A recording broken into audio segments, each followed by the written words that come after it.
दोस्तों, सपनों के पीछे भागना बंद कर दो अगर उनको अचीव करना चाहते हो तो। सुन के अजीब लग रही होगी मेरी बात, मैं बोल रहा हूँ सपनों के पीछे भागना बंद कर दो। और ये सच है, ये कुदरत का एक ऐसा नियम है, सिद्धांत है, जिसको अगर आप समझ गए तो आपकी ज़िंदगी बदल जाएगी और आप दुनिया की किसी भी चीज़ को अपने पास मैनिफेस्ट कर सकते हो। दोस्तों, इस वीडियो को पूरा देखना क्योंकि आपकी ज़िंदगी बदलने वाली है। नमस्कार दोस्तों, मेरा नाम पुष्पेंद्र कंपरिया, मैं आप सभी का स्वागत करता हूँ रीड आउट फ्यूचर के इस नए वीडियो में। तो शुरू करते हैं आज का वीडियो। मैं वहीं से शुरू करूँगा जो मैंने पहली लाइन बोली थी कि दोस्तों, सपनों के पीछे भागना बंद कर दो अगर आप उनको अचीव करना चाहते हो तो। इस सेंटेंस में बहुत गहरी बात है दोस्तों। पिछले अपने कई वीडियो में मैं आप बोल चुका हूँ, लॉ ऑफ अट्रैक्शन का सिद्धांत ये कहता है कि मुझे अपनी फ्रीक्वेंसी को डिज़ायर लाइफ की फ्रीक्वेंसी पे मैच करना होता है। जब मेरी फ्रीक्वेंसी उस डिज़ायर लाइफ की फ्रीक्वेंसी पे मैच होगी तो ऑटोमेटिकली उस चीज़ को मैं अट्रैक्ट कर पाऊँगा। बट द प्रॉब्लम क्या है? प्रॉब्लम ये है कि मुझे पता है विजुअलाइजेशन क्या होती है, मुझे पता है स्क्रिप्टिंग क्या है, मुझे पता है अफर्मेशंस क्या है, और मुझे ये भी पता है कि इन प्रैक्टिसेस को करने का सही समय क्या है। मुझे ये भी पता है कि सुबह के समय पे उठने के बाद या रात में सोने के पहले मैं अगर इन प्रैक्टिसेस को करता हूँ तो मैं अपनी ड्रीम्स को मैनिफेस्ट कर सकता हूँ। बट प्रॉब्लम कहाँ शुरुआत होती है?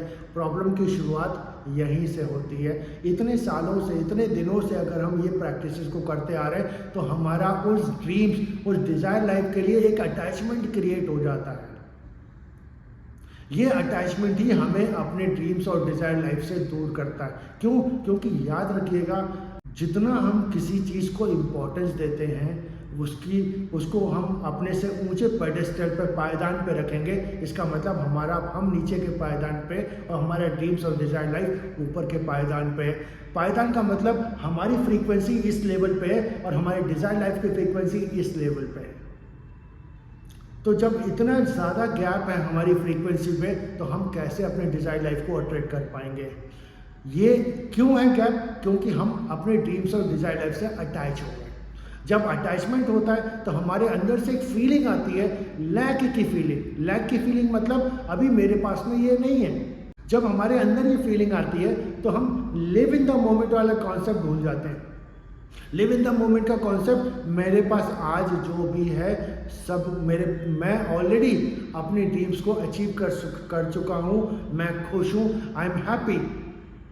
बट इस पूरे प्रोसेस में, लॉ ऑफ अट्रैक्शन के पूरे प्रैक्टिस करते समय हमारे जहन में हर समय लैक की फीलिंग रहती है। हम अटैच हो चुके थे अपने ड्रीम्स और डिज़ायर लाइफ के साथ में और हम लिव इन द मोमेंट का कॉन्सेप्ट भूल चुके होते हैं। इन तीनों चीज़ों को आप उल्टा कर दीजिए। आप पहला प्रोसेस, सबसे पहला तरीका आपको बताना चाह रहा हूँ। ये जो 3 चीज़ें मैंने आपको बोली, सबसे पहली चीज़ आपने करना क्या है? आपने अपने डिज़ायर्ड लाइफ और ड्रीम से डिटैचमेंट करना है।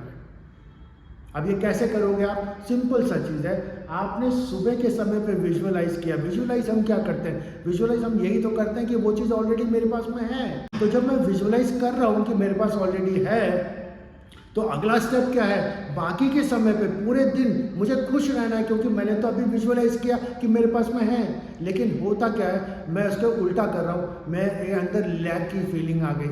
जब मेरे अंदर लैक की फीलिंग आ गई मतलब मेरे पास में अभी ये नहीं है। तो मैं विजुअलाइजेशन भी कर रहा हूँ सुबह और दोपहर में, और बाकी के समय पर मैं क्या कर रहा हूँ? एक लैक की फीलिंग वाइब्रेट कर रहा हूँ। तो मेरे को बताइए, जब एक ही साथ में मैं 2 चीज़ को कॉन्ट्राडिक्ट कर रहा हूँ तो कैसे अपने ड्रीम्स और डिज़ायर लाइफ को अट्रैक्ट कर पाऊँगा? तो सबसे पहली चीज़, आपको डिटैच रहना है। आपको प्रैक्टिसेस करनी है सुबह और शाम के समय पे, लेकिन पूरे दिन आपको अपने ड्रीम्स के बारे में नहीं सोचना, क्योंकि आप सुबह सोच चुके हो कि वो आप ऑलरेडी अचीव कर चुके हो। तो उसके बारे में सोचने का क्या मतलब? दूसरी चीज़ होती है live in the moment. Live in the moment का मतलब बाकी के समय पे जब आप विजुअलाइजेशन, स्क्रिप्टिंग या एफर्मेशन नहीं कर रहे हो तो बाकी समय पे आपको खुश रहना है, आपको उस मोमेंट में जीना है। जितना ज़्यादा आप खुश रहोगे, आप उतनी ही जल्दी अपनी ड्रीम्स और डिज़ायर लाइफ को अट्रैक्ट कर पाओगे, क्योंकि धीरे धीरे करके आपकी फ्रीक्वेंसी इस लेवल से ऊपर रेज होना स्टार्ट होगी और एक पर्टिकुलर टाइम पे आपकी फ्रीक्वेंसी डिज़ायर लाइफ के फ्रीक्वेंसी के साथ में मैच हो जाएगी और वो ड्रीम्स आप मैनिफेस्ट कर पाओगे। तो दोस्तों, ये 2 कारण हैं जिसके कारण हम कितना भी कोशिश कर लें, हम अपनी चीज़ों को, अपने ड्रीम्स को मैनिफेस्ट नहीं कर पाते।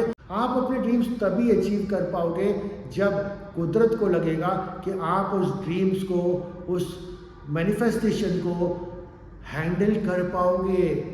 आपको लिव इन द मोमेंट इसलिए बोला जाता है ताकि आप अपने आप को उस केपेबल बना पाओ कि जब यूनिवर्स आपको आपका ड्रीम्स और डिज़ायर लाइफ गिफ्ट करेगा, जब आप उसको मैनिफेस्ट करोगे तो आप उसको अच्छी तरह हैंडल कर पाओगे।